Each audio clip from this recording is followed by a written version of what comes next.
جو سوال کرنے والے ہیں انہوں نے اپنی طرف سے تو کوئی خاص بات نہیں لکھی ہے، البتہ یہ ایک آرٹیکل ہے جو دی نیوز میں چھپا ہے، اور یہ اسی مکتب فکر کی ترجمانی ہے کہ جو کمرشل انٹرسٹ کو سمجھتے ہیں کہ وہ حرام نہیں ہے، بلکہ یہ کہ یوزری یا کمپاؤنڈ انٹرسٹ بہت ہی ان ریزنیبل اگر ریٹ آف انٹرسٹ ہو تو وہ حرام ہے۔ یہ بحث اصل میں تو بہت پرانی ہے، اور اب میں سمجھتا ہوں کہ اس پر اتنا کام ہو چکا ہے کہ اس کے ضمن میں کوئی ابہام اب باقی رہا نہیں ہے۔ اگرچہ جہاں تک یہ مقالہ جو انہوں نے جس کی فوٹو سٹیٹ مجھے دی ہے، یہ چونکہ بہت ٹیکنیکل ایک بحث ہے اور اس میں حوالے ہیں کینز کے اور ایڈم سمتھ کے، اس قسم کی چیزوں پر تو اس طرح اظہار خیال بھی نہیں ہو سکتا، اور میں کوئی معاشیات کا باضابطہ طالب علم بھی نہیں رہا ہوں کہ نظریاتی سطح پر بات کر سکوں، لیکن مجھے بہت مناسبت نظر آئی ہے اس مقالے کو پڑھ کر وہ جو قول قرآن مجید میں نقل ہوا ہے، ذالک بأنہم قالوا انما البیع مثل الربا، تو معلوم ہوتا ہے کہ اس پورے ذہن کی عکاسی قرآن مجید اس جملے میں کر چکا ہے۔ یہ کہتے ہیں کہ پروفٹ اور انٹرسٹ یہ در حقیقت ایک ہی سکے کے دو رخ ہیں، تو جب ایک چیز جائز ہے گویا کہ اس میں خود بخود امپلائیڈ ہے آرگیومنٹ کہ جب پروفٹ کا جواز ہے تو انٹرسٹ کی حرمت کیوں ہو۔ بالکل وہی بات ہے، اس کو اگر بوائل ڈاؤن کیا جائے جو قرآن مجید میں اس وقت کا قول نقل ہوا ہے۔ پروفٹ بیع سے، کاروبار سے، تجارت سے حاصل ہوتا ہے، انٹرسٹ جو ہے وہ مجرد کیپٹل پر، چاہے اس نے کسی کاروبار میں رسک کے ساتھ حصہ نہ لیا ہو۔ تو اس میں کوئی شک نہیں ہے کہ پازیٹیو سائڈ پر انٹرسٹ اور پروفٹ ایک ہی سکے کے دو رخ ہیں، لیکن نیگیٹو سائڈ یہ ہے کہ پروفٹ میں رسک جو ہے وہ انوالوڈ ہے۔ کاروبار میں جب رقم لگتی ہے تو اس میں نفع بھی ہو سکتا ہے، نقصان بھی ہو سکتا ہے، جبکہ انٹرسٹ جو ہے در حقیقت وہ اس نقصان کو برداشت کرنے کو تیار نہیں، وہ صرف ایک طرف چاہتا ہے، اور یہی شے ہے کہ جو ان کے مابین جو وجہ امتیاز ہے، جو ان کے درمیان فرق کرتی ہے۔ چنانچہ اگر آپ مل جل کر اپنا کیپٹل جمع کر لیں، کیپٹل ظاہر بات ہے کیپٹل فارمیشن جو ہے یہ تو ایک ضرورت ہے بڑے کام کرنے کے لیے، چاہے وہ بڑا بزنس ہو، انڈسٹری ہو، مل جل کر کیپٹل بنائیے، پارٹنرشپ کی بنیاد پر کام کیجئے، نفع ہو تو آپ کا، نقصان ہے تو آپ کا۔ لیکن یہ کہ محض کیپٹل اپنے آپ کو علیحدہ رکھتے ہوئے کہ وہ رسک نہ لے اور وہ چاہے کہ مجھے کچھ آمدنی ہوتی رہے، یہ ہے جس کا نام سود ہے، چاہے وہ پرسنل مقاصد کے لیے، ضرورتوں کے لیے دیا جاتا تھا جسے یوزری کہتے تھے، اور چاہے وہ انٹرسٹ جو ہے وہ کمرشل پرپسز کے لیے ہو۔ یہ مسائل اصل میں اب اتنے واضح ہو چکے ہیں بدقسمتی سے،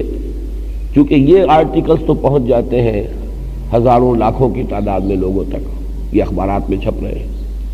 اور اخبارات پر ڈومینیٹ کر رہا ہے وہی جو مغرب سے مرعوب ذہن ہے، وہی کلچر ہے، وہی ان کی تصویریں ہیں، وہی ان کا انداز ہے، وہی ان کے مقالے ہیں، وہی دانشور ہے، وہ ڈومینیٹ کر رہے ہیں۔ تو ہماری جو عام پبلک ہے اس تک وہ چیزیں نہیں پہنچ رہی۔ مثلاً اب شیخ محمود احمد کی کتاب جو ہے مین اینڈ منی، اس کا مطالعہ کریں تو معلوم ہوتا ہے کہ کینز صاحب کے فلسفے میں کیا فلا ہیں، اور مختلف جو بھی بڑے بڑے یہ لوگ جن کے ناموں سے ہمیں مرعوب کر دیا جاتا ہے اس قسم کے آرٹیکلز میں۔ اب ایک آرٹیکل میں 10 مفکرین کا حوالہ آ گیا ہے، اب عام پڑھنے والا جو ہے اس کے اوپر ایک اس کا رعب طاری ہوتا ہے۔ جب تک کہ ان چیزوں کا تجزیہ نہ کیا جائے، ان کی تھیوریز کو کھنگالا نہ جائے، وہ ظاہر بات ہے کہ وہ ہوا ہے، لیکن یہ کہ اس سے استفادے کا جو حلقہ ہے وہ بہت ہی محدود ہے۔ تو سود کی متبادل اساس پر ان کی اردو میں کتاب ہے، انگریزی میں کتاب ہے، پھر ہمارے ہاں اکرم خان صاحب ہے جو لکھ رہے ہیں اور بہت عمدگی کے ساتھ لکھ رہے ہیں،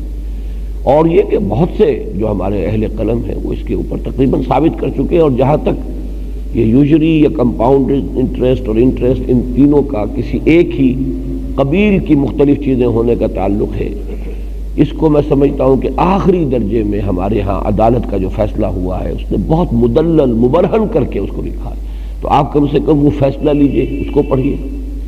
وہ تو چونکہ ہماری ایک کورٹ ہے، فیڈرل شریعت کورٹ، جب تک وہ 8ویں ترمیم ختم نہیں ہوتی اس وقت تک تو اس کا ایک سٹیٹس ہے، اس کی ایک حیثیت ہے۔ اور انہوں نے واقعہ یہ کہ ایک بڑا کام یہ کیا ہے کہ جتنے بھی اس قسم کے دانشور ہمارے ہاں، ایس ایم ظفر، خالد اسحاق، اس ٹاپ کے وکلاء نے وہاں اس نقطۂ نظر کی ترجمانی کرنے کی کوشش کی ہے، اور انہیں کئی مرتبہ انہوں نے ایکسٹینشنز دی ہیں۔ جی اس مرتبہ تو ہم تیار ہو کے نہیں آ سکے، اچھا جی 3 مہینہ، پوری مہلت دی ہے۔ میں سمجھتا ہوں جس طرح بھٹو نے یہ کام کیا تھا قادیانیوں کے بارے میں، کہ وہ جو ایک مقولہ ہے کہ justice should not only be done it should also appear to have been done, ایک بات اچانک بیٹھ کے طے کر لی گئی ہوتی تو اس کے لیے کوئی دلیل نہ ہوتی۔ اس نے جو وہ طریقہ وہ اختیار کیا تھا کہ پارلیمنٹ ہے اس ملک کا، اگر آپ کا تصور ساورنٹی کا بھی ہے جمہوریت کا، تو sovereignty rest with the parliament. Parliament میں اس مسئلے پر بحث ہوئی ہے، اس کی کمیٹی بنی ہے، اس میں ان کو بھی پیش ہونے کا موقع دیا ہے۔ وہ جو موجودہ ان کا قادیانیوں کا خلیفہ ہے طاہر احمد، اس کے والد جو ہے اس وقت جو خلیفہ تھے، میں نام بھول رہا ہوں اس وقت، ناصر احمد، وہ آئے ہیں، وہ صاف مانا کہ ہم نبی مانتے، اور یہ جو ہے اب جو بھی فتویٰ ہم پر لگے۔ اس کے بعد پارلیمنٹ کا فیصلہ، تو گویا کہ وہ اتنا اوتھینٹک ہے کہ دنیا میں شور تو بہت مچتا ہے قادیانیوں کے حق میں، اس لیے کہ مغربی جو لابی ہے اور مغربی ممالک ہیں، امپیریلسٹ ممالک، وہ تو ان کو سپورٹ کرتے ہیں، لیکن آج تک کوئی اس پر حرف نہیں رکھ سکا کہ وہ فیصلہ جو ہے کوئی ہیسٹیلی ہو گیا ہے یا سمریلی ہو گیا ہے، بلکہ وہ تو باقاعدہ جو بھی تقاضے ہو سکتے ہیں کسی جمہوری ملک کے اندر، وہ سارے تقاضے پورے کر کے ہوا۔ بین ہی یہی معاملہ فیڈرل شریعت کورٹ نے انٹرسٹ کے بارے میں کیا ہے، اتمام حجت کیا ہے سب لوگوں پر، جو بھی آئے پیش کریں اپنا نقطہ نظر۔ اور انہوں نے کئی مرتبہ مہلتیں مانگ کر، خالد اسحاق جیسے لوگ اور ایس ایم ظفر جیسے لوگ، انہوں نے کوشش کی ہے اس نقطۂ نظر کو وہاں پیش کرنے کی، اور کورٹ نے ان کو رد کیا، بلکہ جو دوسرے لوگ پیش ہوئے مقابلے میں انہوں نے رد کیا۔ کورٹ نے اپنا ورڈکٹ دیا ہے، اس میں دلائل دیے ہیں، پورے دلائل کے ساتھ ایک بار کو رد کیا۔ تو بہرحال اسلام کا تو جہاں تک تعلق ہے قرآن کا، اس کے اعتبار سے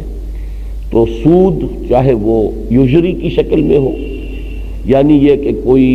انفرادی ضرورتوں کے تحت لے اور اس میں بہت ہی ہائی ریٹ آف انٹرسٹ ہو، جیسے کہ مہاجنی سود یا یہ پٹھان جو سود خور ہیں ان کی سود کی شرح ہوتی ہے، وہ بھی حرام ہے، وہ اور زیادہ حرام ہے، حرام پر حرام ہے۔ ظلمات بعضها فوق بعض، وہ درجے تو بڑھتے چلے جائیں گے، لیکن یہ ہے کہ عام کمرشل انٹرسٹ بھی حرام ہے۔ اور جب قرآن مجید نے حرام کیا ہے ربا کو، تو اس زمانے میں تاریخی طور پر ثابت ہے کہ یہ سود دونوں شکلوں میں موجود تھا، کیونکہ قریش کا تو کاروبار ہی اصل تو ان کا ذریعہ معاش تھا، اور کاروبار میں وہ دونوں طریقے سے یہ رقم جو ہے پارٹنرشپ کی بیسس کے اوپر بھی وہ رقم جو ہے جمع کرتے تھے، اور اس سود کی بنیاد پر بھی جمع کرتے تھے۔ تو دونوں قسم جو ہے یہ سود کا جو انفرادی یوزری والا مسئلہ ہے وہ بھی حرام، اور وہ کیپٹل جو ہے اور وہ جو انٹرسٹ ہے کمرشل انٹرسٹ وہ بھی حرام۔ ویسے میں نے جیسا کہ عرض کیا تھا، سورہ آل عمران کی ایک آیت کے حوالے سے کچھ لوگوں نے یہ کہا ہے، اور کچھ بات میں اس میں تھوڑا سا وزن نظر آتا ہے کہ ابتدائی سٹیپ کے طور پر سود در سود جو ہے کمپاؤنڈ انٹرسٹ یا بہت ہی ایگزاربیٹنٹ ریٹ آف انٹرسٹ جو ہے اس کو حرام کیا گیا، کیونکہ وہ غزوہ احد کے بعد نازل ہو رہی ہے وہ آیت لا تاکلوا الربا اضعافا مضاعفا، چونکہ یہ ثابت ہے کہ اصل حرمت ربا جو ہے پھر سمجھی گئی ہے سن 9 ہجری میں جو آیات نازل ہوئی ہیں کہ جو سورہ بقرہ میں ہے۔ تو اس کا مطلب یہ کہ اگرچہ لا تاکلوا الربا یہ آیت تو آ چکی، لیکن اس کو اس طرح کی حرمت کے معنی میں نہیں لیا گیا، تبھی تو وہ سودی کاروبار جاری رہا، جس کو کہ پھر سن 9 میں جا کر آخری جس کی حرمت ہوئی ہے۔ اور حضرت عمر کا یہ قول موجود ہے، صحیح غالباً بخاری شریف میں موجود ہے کہ حضرت عمر نے فرمایا کہ یہ سود کی حرمت کی آیات یہ بالکل آخری زمانے میں نازل ہوئی، اور ہم حضور سے پوری طرح بات سمجھ نہیں سکے کہ سود کس کس معاملے میں کتنا انوالوڈ ہے، لیکن انہوں نے جو نتیجہ نکالا اس کا وہ یہ تھا فدعوا الربا والریبا، کہ جب سود کی اتنی شناعت قرآن نے بیان کی ہے کہ اس پر اللہ اور اس کے رسول کی طرف سے اعلان جنگ ہے،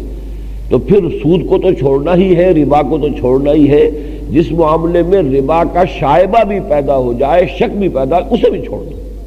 تو در حقیقت یہ ہے اصل میں جو سیدھا نقطہ نظر ہے، اس کا نتیجہ تو یہ نکلنا چاہیے۔ لیکن اگرچہ ہمارے اکثر مفسرین نے تو کہا ہے کہ وہاں اضعاف المضاعفہ جو ہے وہ سود در سود یا یہ کہ زیادہ ریٹ آف انٹرسٹ پر سود، یہ مراد نہیں ہے، بلکہ اس کی مزید شناخت جو ہے اس کو ظاہر کرنے کے لیے اس کی مثالیں بھی دی گئی ہیں۔ لیکن میرا یہ خیال ہے جو میں نے ظاہر کیا ہے دورہ ترجمہ قرآن میں، کہ میں سمجھتا ہوں کہ کچھ نہ کچھ وزن اس بات میں ہے کہ ابتدا میں اس قسم کے سود کو حرام کیا گیا، پھر فائنل ایبولیشن میں وہ جو جس کو آپ سمپل انٹرسٹ کہیں، عام کہیں، اس کی بھی حرمت آئی ہے۔ بہرحال میرے نزدیک تو میرے مطالعے کا حاصل یہی ہے، باقی اس میں تفصیل سے میں نے جیسا کہ مشورہ دیا ہے تو جن کتابوں کا آپ مطالعہ کریں۔